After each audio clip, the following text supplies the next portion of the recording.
Fish on Fridays. I'm Al McCauley. Today I want to talk to you about one of the most iconic and beautiful pieces of art in all of Western history. And I can narrow that by even saying in all of Christian history. And I'm talking about Michelangelo's Pieta. It's a gorgeous statue that is so recognizable. People, whether you're Christian or not, you know it, you recognize it, and you understand its beauty. And in this episode, I want to talk a little bit about it and talk about it in an inspirational way, hopefully. So let's back up and take a look at this. Michelangelo, as I said, sculpted this masterpiece. It took him a little less than 2 years, and he finished it in 1499. But here's the catcher. Michelangelo was 24 when he finished it. Just a remarkable. At 24 years old, I don't even want to think about what I was doing at 24, but it certainly wasn't anything as magnificent as the Pieta. And he called it the Pieta because it means pity or compassion. It's an Italian word that means pity. And you're kind of left, the viewers kind of left with the idea of, well, who's showing pity? Is Mary showing pity to her son because he just was crucified? Because that's what the image is. It's Jesus having been just taken down from the cross after his crucifixion, and he's dead, lying in his mother's arms. So is it her pity toward him, or is it the pity of Jesus, of sinful humanity, that he was willing to die for us? And I think the answer is yes and yes. I think it's both. I think that's the idea, is that pity that Jesus and Mary both exemplify there is really the pity that we're supposed to show to others. And when I say pity, I mean more like compassion, the feeling with another person, that we're called to do that as Christians as well. Now, one of the remarkable things about this is critics looked at it and said, Mary looks like she's young. She looks like she's about the age of a teenager when the Annunciation happened. She doesn't look like someone who would have been old enough to have a 33-year-old son. And so Michelangelo was said to have quipped that chastity enjoys eternal youth, that he wanted to represent her the idea that she was ever virgin in making her look younger. Which I think is interesting.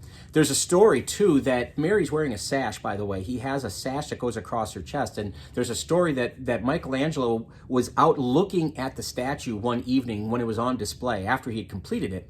And there were some ladies who were looking at it as well. And one of them remarked to the other that it was created by a different artist. Well, this made Michelangelo so upset. So later that night, he got his hammer and his chisel, and he snuck back in, and he went and he chiseled on the sash.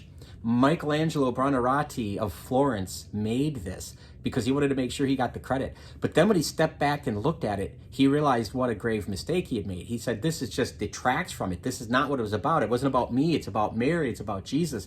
And so he was so upset at himself that he swore he would never sign another piece of art he'd ever made. And he was true to that. That was the first, last, and only piece of art that Michelangelo ever signed. So it's interesting.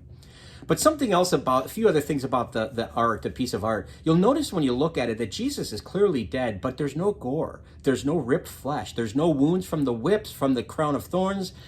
He's not bloodied at all. And so someone asked about that to Michelangelo, and he said he wanted to foreshadow the resurrection, that Jesus was in fact dead and crucified, but he was going to rise again. And so that it's really this statue is meant to be a sign of hope for us, hope in the resurrection, because Jesus died, but he didn't stay dead. And that's what Michelangelo wanted to show.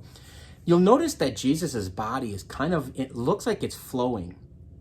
It's very limp, as a dead person would be, but it's flowing. And he wanted to recreate almost like it's grace flowing out of heaven toward us.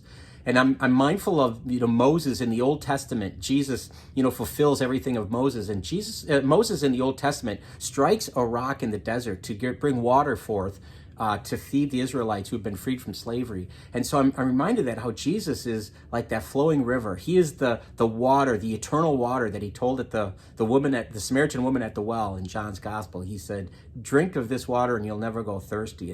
And I think this is maybe a little bit of what Michelangelo might have been looking to do. But the other thing I'd mention about this is anatomically, Mary, if you notice, she's a frail woman, a small woman, and yet she has the strength to hold this full-sized man in her lap. And she must have a great strength, because if you look at Mary's left hand, it's not holding Jesus.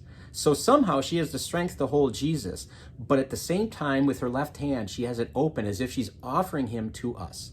Mary is offering her son, not just the good stuff, the suffering, the death, all that. She's saying, here's my son, partake in this mystery, partake in him, be with him. And so it's just a wonderful gesture that Michelangelo has sculpted into this piece to have us understand that the offering of her son that Mary gives to all of humanity and continues to give to all of us. The other thing it tells me on another level is that we're never alone.